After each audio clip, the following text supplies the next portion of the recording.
Our story starts in the mid-2000s in Buenos Aires, Argentina. Santiago and Maria Alvarez were a young married couple who both shared the same passion and the same jobs. They worked as tutors in the archaeological department at the University of Buenos Aires, and their main classes and studies revolved around ancient lost artifacts and the myths behind them. They believed that all ancient relics and artifacts should be kept safe within museums, and they did everything in their power to stop objects of historical value falling into the wrong hands and being sold on the black market. They had developed such reputations that their peers had nicknamed them the modern day versions of Indiana Jones and Lara Croft. Now, there was one artifact that had fascinated not just them, but the whole archaeological community for years: the Golden Puma. The myth of the Golden Puma had been passed down from generation to generation, and it was said that those who possess it will be granted eternal luck and prosperity. Most people, in fact everyone apart from Santiago and Maria, thought that it was just that, a myth. Our young couple had been studying this ancient myth for years and had really truly started to believe that it may just exist. Although they didn't believe it would have magical powers, they were more concerned with keeping it out of the wrong hands. In fact, they had come across an ancient map that they believed would lead them to a forgotten city deep within the Amazon jungle, and that it must be the place where the Golden Puma is located.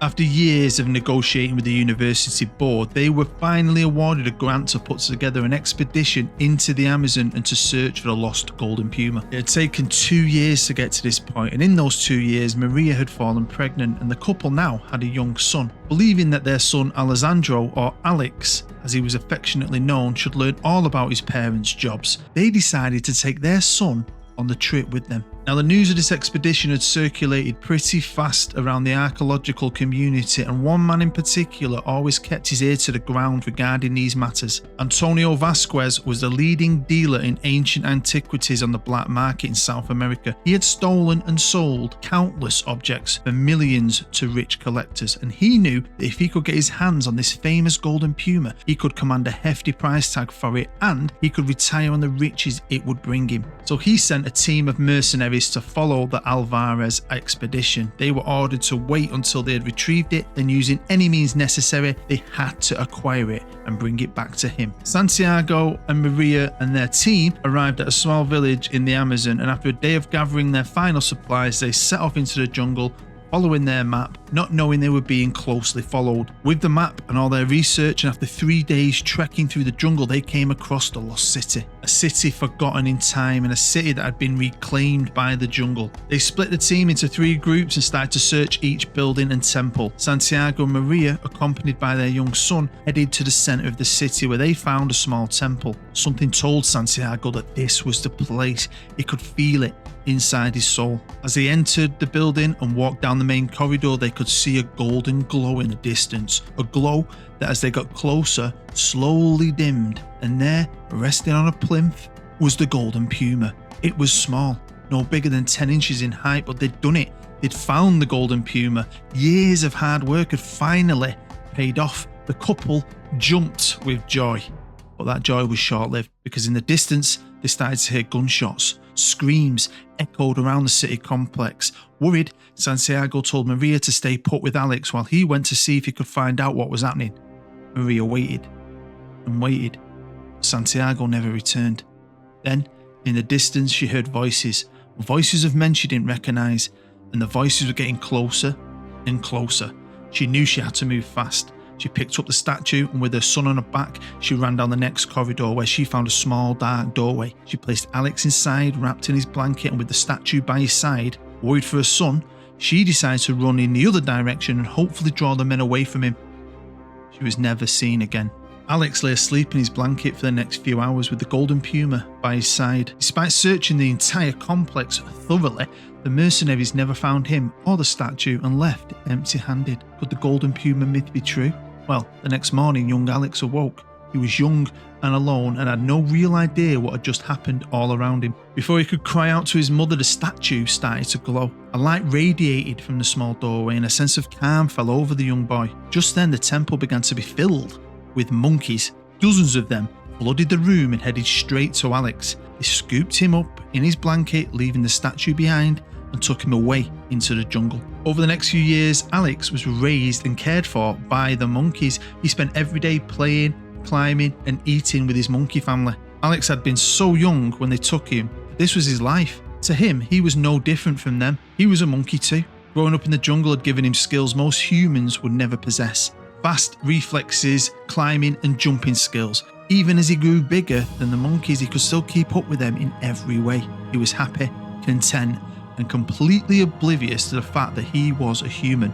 But Alex's idyllic life of peace in the jungle was about to change forever. Deforestation in the Amazon had become a huge environmental problem, and a local company had been clearing the forest close to where Alex's monkey family lived, preparing it so it could be turned into farmland to raise cattle. As the machines rolled in and the monkeys started to run and scatter in fear, one of the workers looking on realised that one of those monkeys was in fact a small human boy. He stopped his machine and jumped out, grabbing Alex. Shocked, he looked at this young feral boy making monkey noises and knew he had to do something. He radioed a rescue helicopter and Alex was taken away to the nearest hospital. Alex was scared and confused. He couldn't talk, but he did notice that everyone around him looked like him. Still, all he wanted to do was go back home to the jungle and his family. DNA tests showed that he was the child of the missing archaeologists Santiago and Maria. It had been years since their disappearance. Alex had been presumed dead, but now here he was, alive. The story was huge news across Brazil and Argentina, but with no family back in Argentina,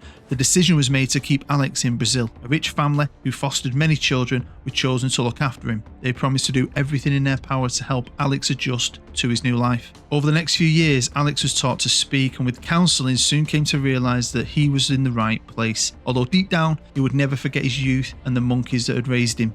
In school, Alex struggled, partly due to the fact that he was so many years behind kids his age. He struggled to socialise at school and had little to no friends. Things started to change for him when he found sports. Growing up in the jungle and being raised by monkeys had given Alex a particular set of skills. Skills that made him an outstanding goalkeeper. Other kids, knowing his background, had nicknamed him the Golden Puma due to his ability between the posts. He could catch anything, jump from one goal post to the other in a flash, like a cat. Skills that quickly caught the eye of the academy coaches, not just at school, but his local club, FLUMINESE. Alex knew that he had no chance of ever holding down a real job or achieving good grades at school, so he ploughed all his focus into becoming a goalkeeper. And on his 16th birthday, he signed for FLUMINESE's under-20s. And in his first interview for the club, he said that not only had he no desire to ever leave South America to play, but that he hoped that one day he could make enough money to open a monkey sanctuary where he could take care of and keep safe all the animals that looked after him and put him where he was today. So will Alex make it to the top? Will he ever go back on his word and play in Europe or beyond? Will he choose Argentina or Brazil if international football comes calling? And will he ever see his monkey brothers and sisters again? We may find out in the story of the Golden Puma. Hello, I'm Bood and welcome to the channel and welcome to the Golden Puma. As always, thanks for joining me. Make sure you do all the good stuff, hit the thumbs up, get involved in the comments, subscribe if you're new and hit that bell and you will never miss anything I do. And if you always want to show a little bit of extra support to the channel, keep it running nice and smooth, you can always become a patron. Links to that and some other things down below in the description. So we're going to be following the story of Alex, which I'm quite excited about because I really want to try, and I did try my best to make a loyal player, a player with a lot of potential. He's got -10 potential, which means he could become a superstar. But I want him to be loyal, and we'll have a look at him in a minute. But I just want to say a big thank you to everyone who watched the Ahmed documentary, because it was long and I was worried that it might be too long and put people off, but people enjoyed it. Greeno and myself worked our asses off on that, to be fair, and it was hard at times, but really enjoyable once it was finished, and it's something we're both proud of. Now I've got this story, standard story, coming out. I've got another one coming out which has got a good theme to it, I'll be working on soon, and Greeno is working on another documentary style one based on a few different players, which looks pretty good, to be fair. So lots more stories coming, and I will say, if you're interested, I do have a club series planned. I do want to come back with a proper series with a club. I'm just waiting for the playoffs to finish and for there to be an updated database where there's promotion relegations for next season, and then I'll get right into that. But for now, it's all about Alex. We're here at FLUMINESE in Brazil, and I couldn't wait to see what this kid could do. 16 years old, and he's here in the under-20s. He's got a long career ahead of him, hopefully. And he's already pretty good. Like I said, I made him -10. He's 6'2". He can use both feet. He can climb trees. He can eat a banana and peel one in about 3 seconds. The kid has skills. Learned in the jungles of the Amazon. My stories are stupid. They're crazy. I wrote this one in about 5 minutes. Maybe you can tell. Maybe you can. But I quite liked it, really, to be fair. Anyway, let's have a look into it. So, as we know, you've seen the story. He's actually Argentinian. He was born in Buenos Aires. Obviously, he's grown up in Brazil, so he can play for both countries. So at the minute, he's Brazilian. But he's open. I mean, I was thinking it's going to be Brazil. He must have spent about 8 or 9 months, 10 months a year at most in Argentina. The rest of his time has been in the Amazon jungle or Brazil. He speaks Portuguese, he doesn't speak Spanish. So I'm thinking, yeah, Brazil. I'd like to know what you think. Now, to try and make him loyal, I made his adaptability very low. He went through enough trying to adapt into being a human, thinking of going thousands of miles away. It's not really his cup of tea, I'll be honest with you. So his adaptability is low, his loyalty is high, but that doesn't always work. So, long-term plans, he wants to play for Fluminense, he's grown up supporting them. He has a preference to play in Brazil and a preference to play in Argentina, so he'll play in both countries, but would prefer not to play in Europe. Now, that doesn't always work, does it?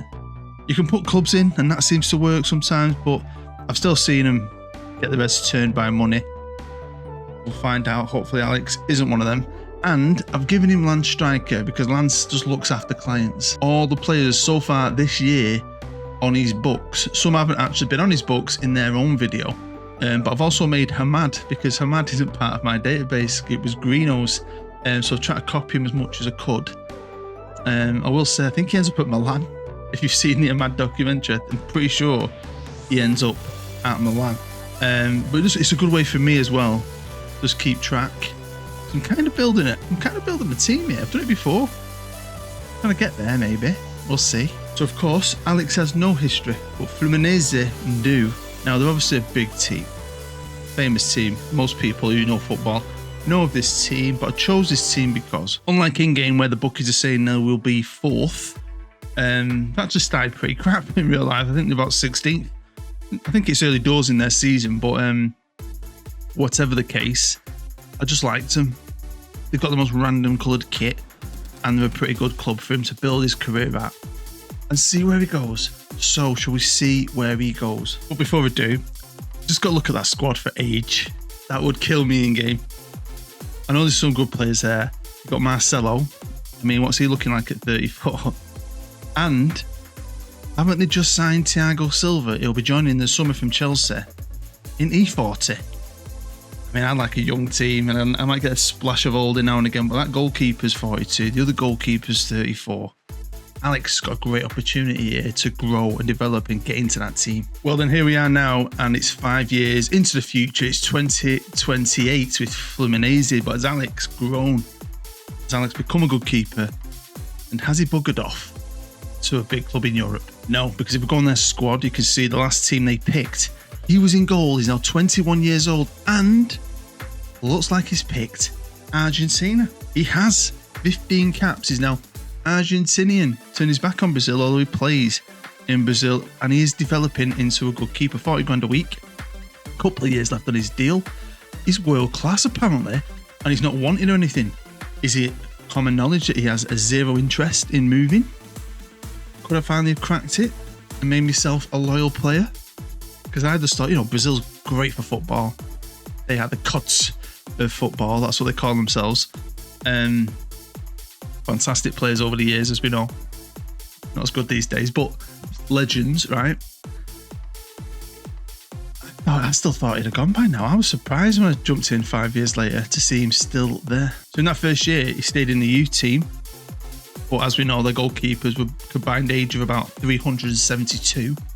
So the next year, he's in. And he's been in ever since. Getting better, slightly, I'd say. He's currently on his holidays. I don't know where he goes for his jollies. Probably to the jungle, chilling out with a few monkeys. I can't believe he picked Argentina. Fair play, though. Why not? Got some mates now. Managers. and he still has no interest really. So like that at this point. Come on, man, please. I just want a loyal player. I know it's boring. Sometimes quite cool when they go to this club, that club, and all these clubs. But you know, part of this is sort of an experiment. I want to try and make him fully focused on never going. He actually got his international debut at 17.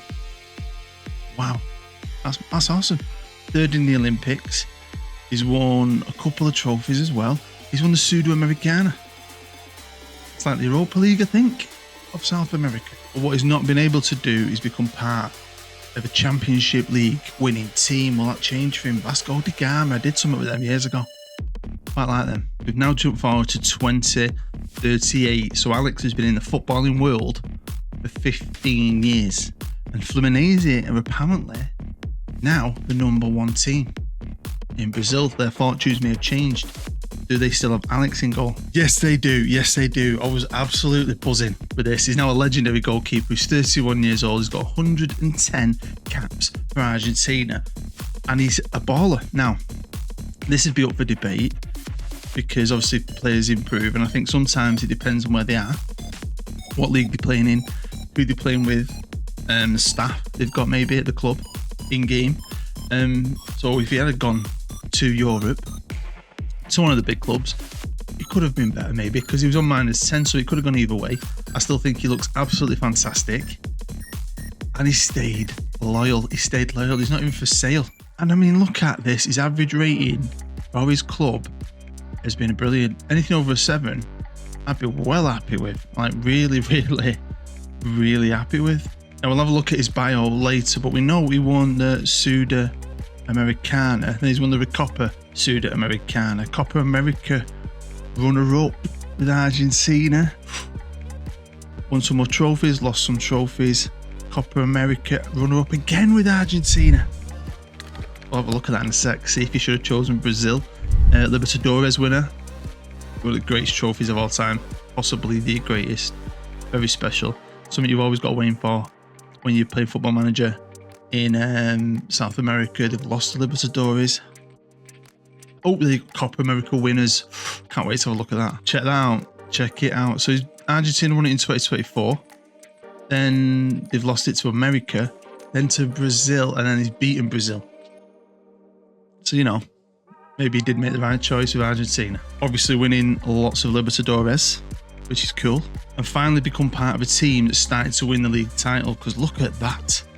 He didn't get... Well, they started to... You can see they improved. They were in the top 3 for ages. A couple of runners up, and then over the last few years, over the last 6 years, they've won it 4 times, which is cool.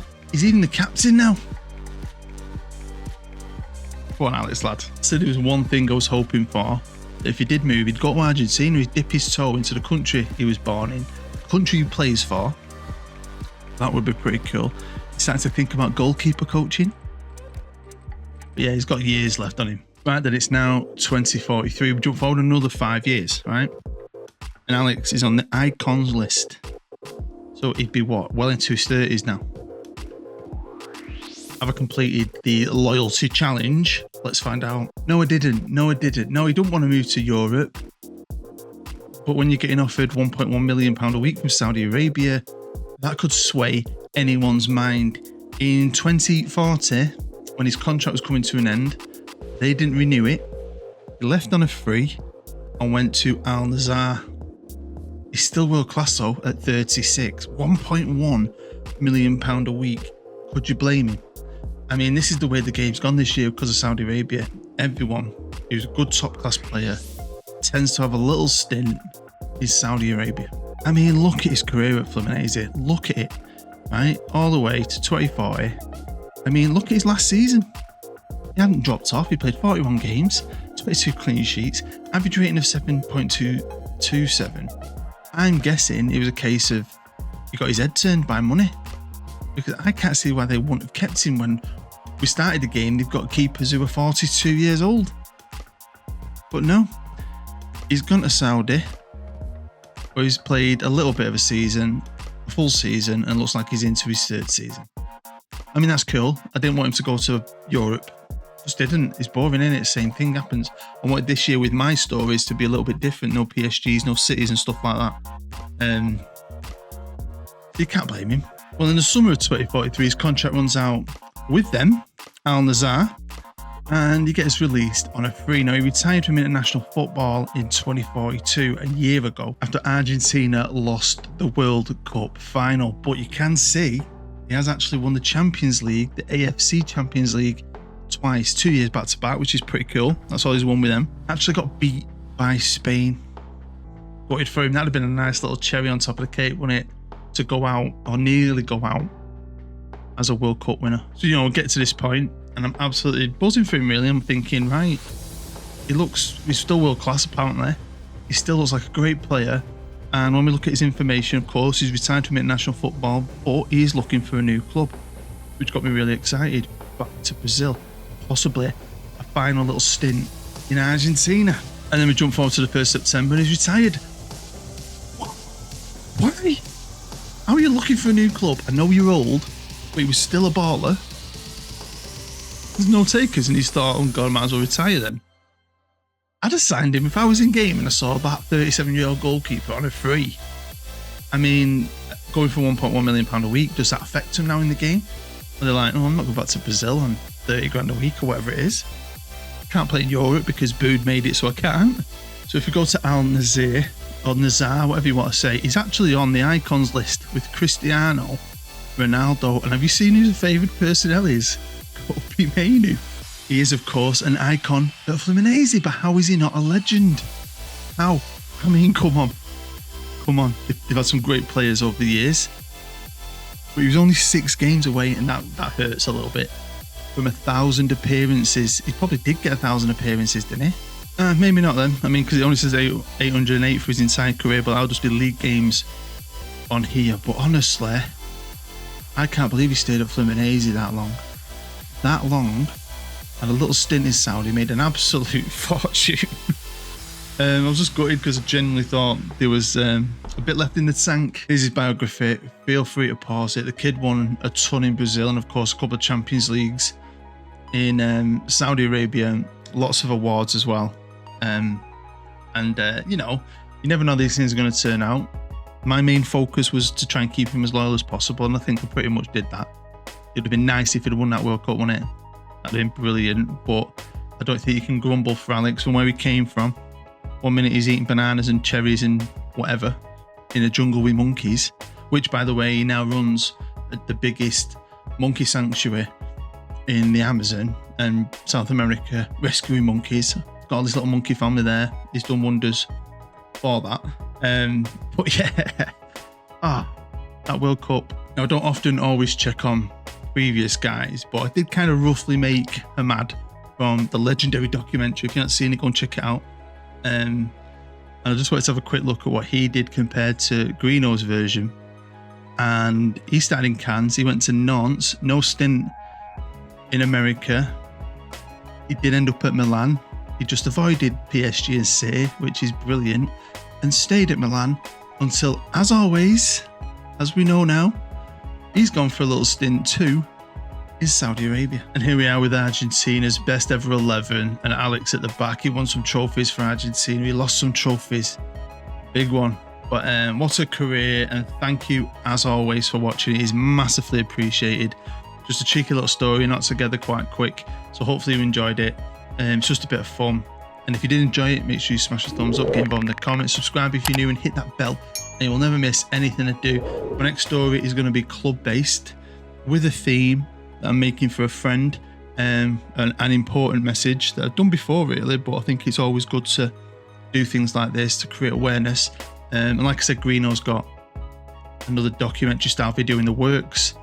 It won't be as long. It's going to be a bit different as well, but still as good, I think. So we'll be working on that over the next couple of weeks. And like I said, as soon as they're ready and all the teams are where they're supposed to be, playoffs are played, and I can get an updated database, I'll be doing a club save at some point. So anyway, you stay happy, you stay safe. Honestly, your view is the most important thing. As always, love you long time. I'm Bood. Bye-bye.